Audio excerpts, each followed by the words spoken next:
I'm now at Cave of the Winds in Niagara Falls.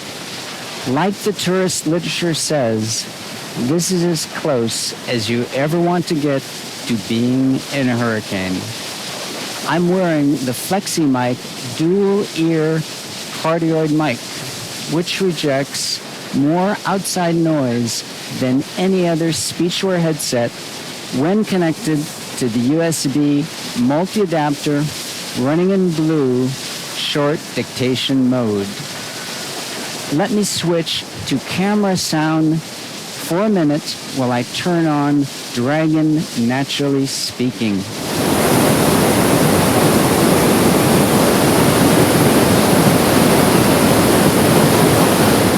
As you can hear, the roar of the falls is absolutely deafening, period.